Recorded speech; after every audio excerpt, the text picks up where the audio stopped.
Hey everybody, I'm gonna first start off by saying I can't leave these two alone with the camera because they think they filmed like all yesterday and they got nothing done. I did a great job. Yeah. So Go me. anyways, they're gonna do a little chit-chatting on the Kawasaki and I'm going to make sure that they're actually filming, but I'm gonna stay out of the way. So thank you all for joining us and being just here. Not nice. And here they are. So, basically, this is just a 1,200 mile review of the KRX1000. I've got just over 1,200 miles on the machine right now. And so far, for the most part, I still have no real complaints. I have a couple issues that I don't like, but overall, the machine does perform really well. It does a great job for what we use it for. Again, we're here in Tennessee, so obviously we do muddy trails and rocks. I've never taken it to the desert or anything like that, so I wouldn't be able to tell you if it was a great machine for that or not. But I think the last time I did a video, I hadn't taken my sway bar off in the front, which I did do, and that was awesome. I have no real stability issues that I can tell at high speeds. I mean, driving over here, I was on the roads and whatnot, doing 55 miles an hour. There's no shaking, no swaying, no nothing. On the trails, even when I'm doing 30, 40 miles an hour on the trails, there's no shaking, you don't feel unstable like you're gonna tip. But when you're going down rocks or anything else, it seems to crawl and articulate a whole lot better than it did before. But yeah, as far as, I mean, really no complaints. I've had no major issues, knock on wood. It's not stranded me on any trails yet, thankfully.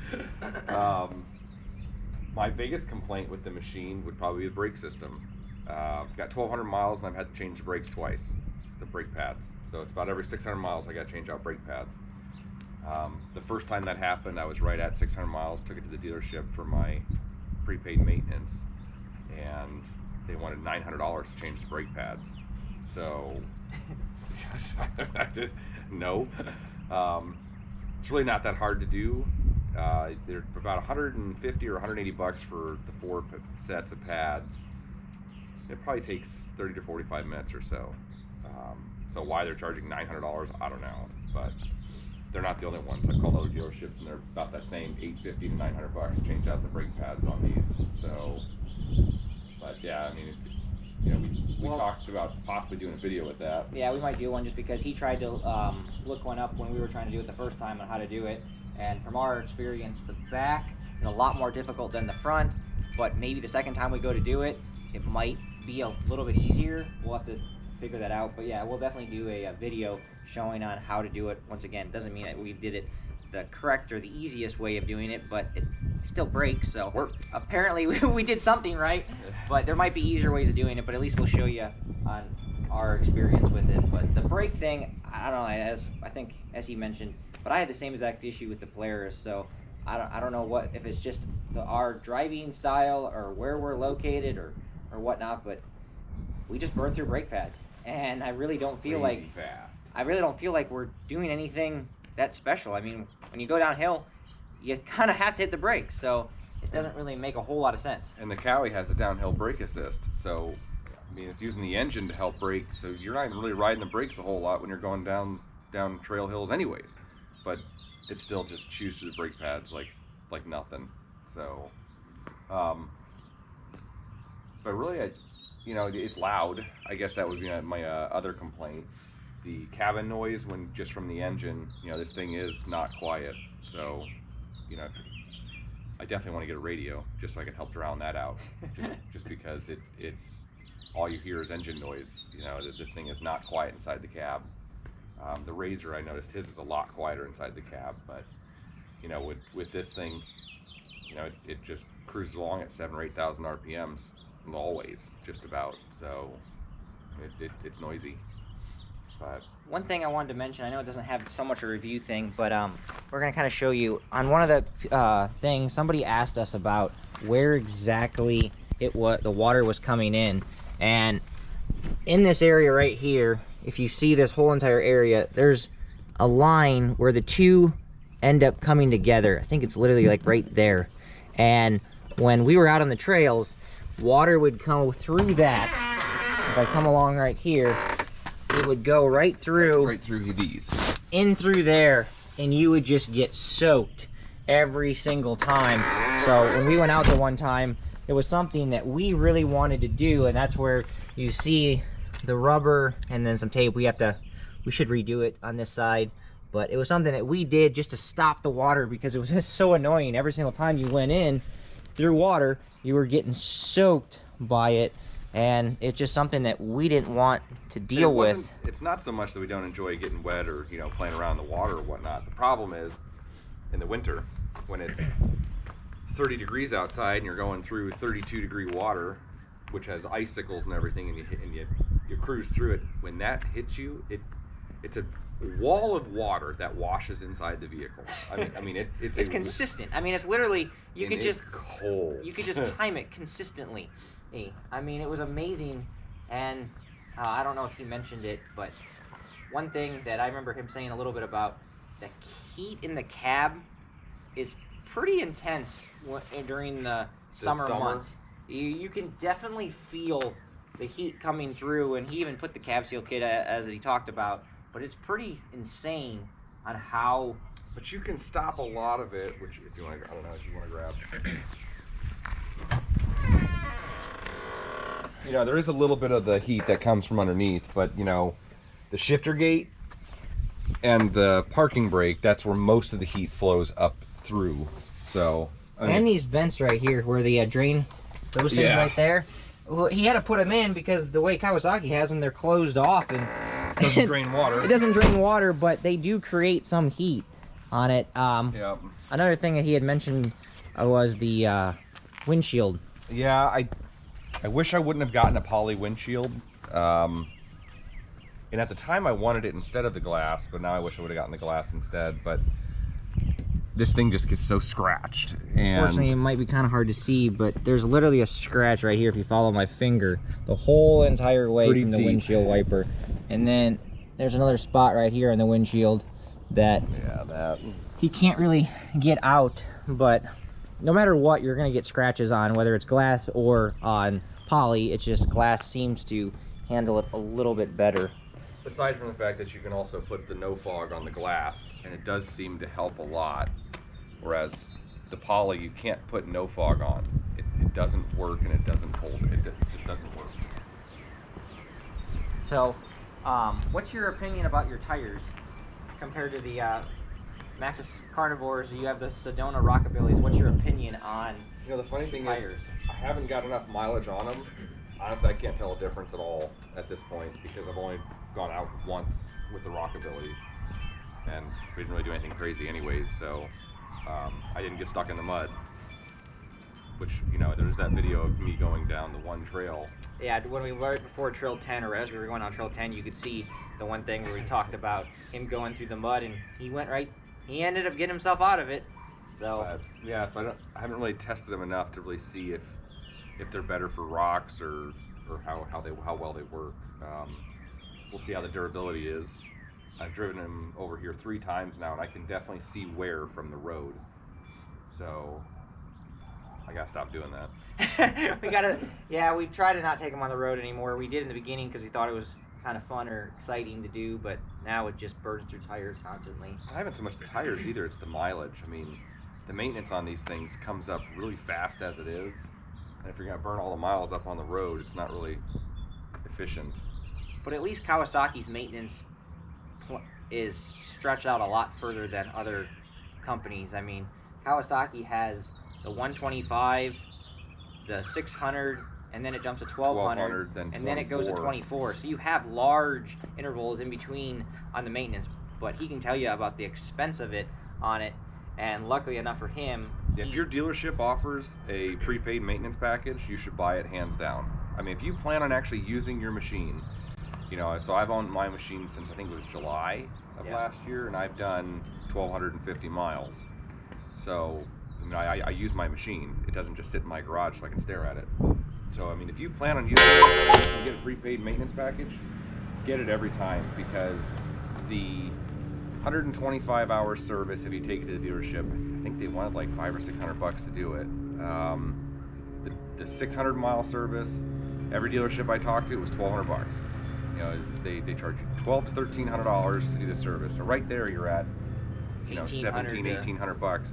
Well, my prepaid service plan on this thing was $1,500, and that covers me to 6,000 miles. So the 2,400 mile service is going to be that same thing, $1,500 or something like that. I mean, they charge a ridiculous amount of money, and it's not just my dealership. I called 3 other dealerships, and they're all about the same.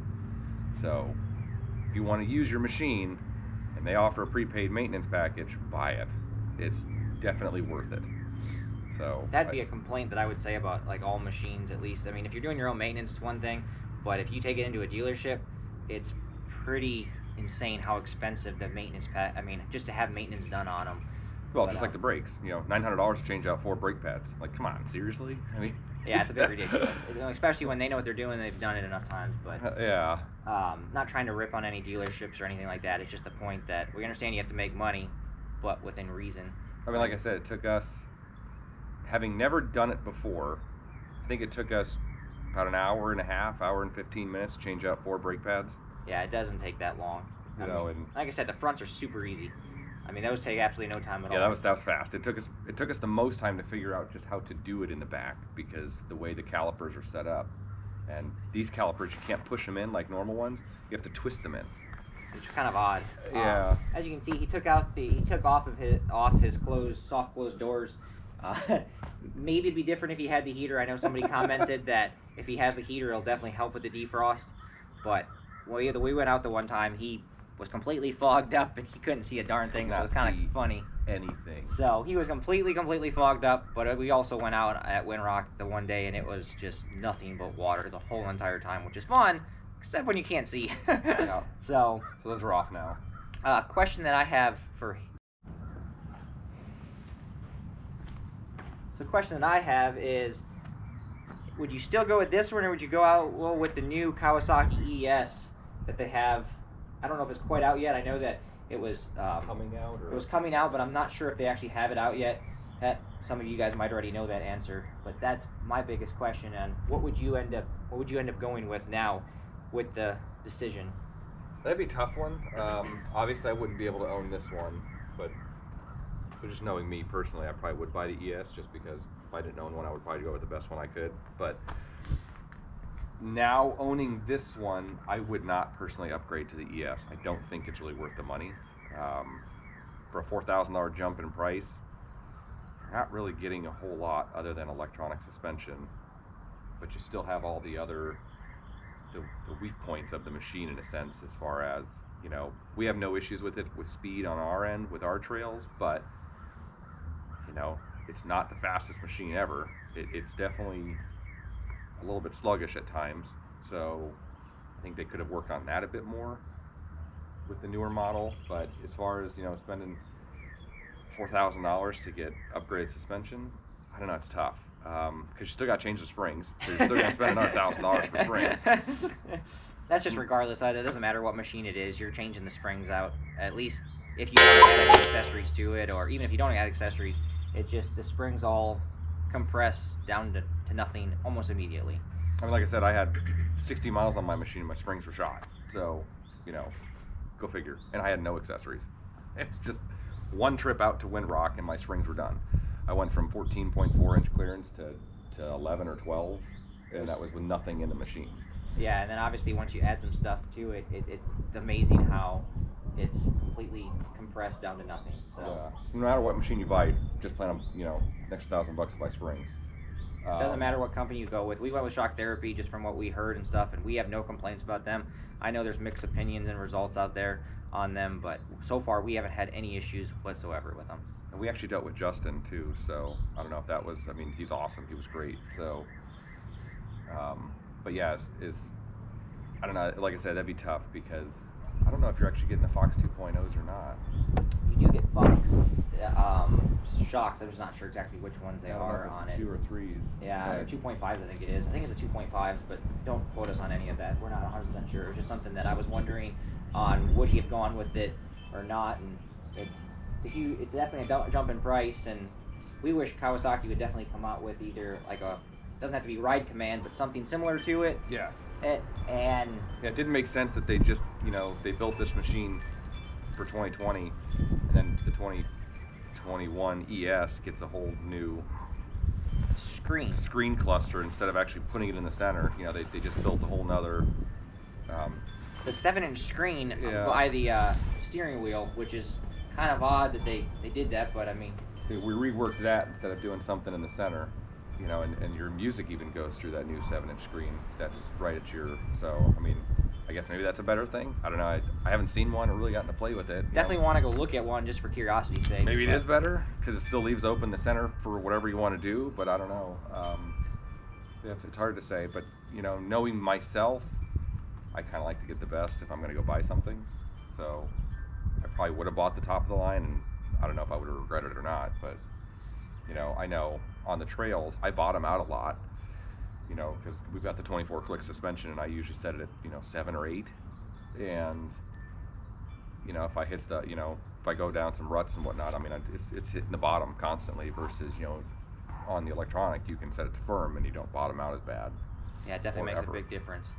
So I mean, it would be kind of nice to have that on the fly, but I just don't know. You if guys it's have heard a worth- few of the hits that he's done in the video, and it's just because of it Softer bottoms out. suspension. Yeah, it's just softer suspension, but if you don't have it a little bit soft, it's not as enjoyable. So, but overall, Yeah, overall, I still wouldn't pick another machine. I'd still go with Kawasaki personally. So, and I like my Cowie. But yeah. So I mean, as far as 1,200 miles, my belt. So we checked the belt at 1,200 miles, and it's almost still practically brand new. So I didn't change it because there's no reason to. So I'll probably check that again around the 2,000 mile mark, just to see where it's at. I probably will change it no matter what at the 2,400. But as far as right now, the belt is in great shape. Took a micrometer to it, and it's so. basically brand new. Yeah, you don't really even know it it's was been it was a used. couple thousands or a few thousands smaller than a stock belt, but I don't even know if that's just manufacturing tolerances or what. So it wasn't worth changing. So yeah, I mean, zero issues there. But anyways, if you guys have any questions about the 1,200 mile review or the maintenance or anything like that, like the cost and stuff, because he can show you the maintenance costs on it. I'm pretty I have sure all the records He that has they all the gave me. records of it, so it's definitely an expensive situation. But if you have the opportunity to do it, then Yeah, prepaid is the way to go. prepay it by all means, And unless the only you do reason your own maintenance. I did it as well is because I got the extended warranty on it, and I didn't want them questioning me, going, "Well, okay, so this broke, but did you ever do the maintenance on it?" You know, so at least if it's done by the dealership, it's like, yeah, they did it. So go after them. But anyways, thank you guys for watching. Please like and subscribe if you want, or try to get this the most likes. Just be kind of funny. But appreciate it. We're definitely going to be out on the trails soon. So we want to go hit a few more trails at Windrock. So you'll definitely see us out there again. But thank you again for watching.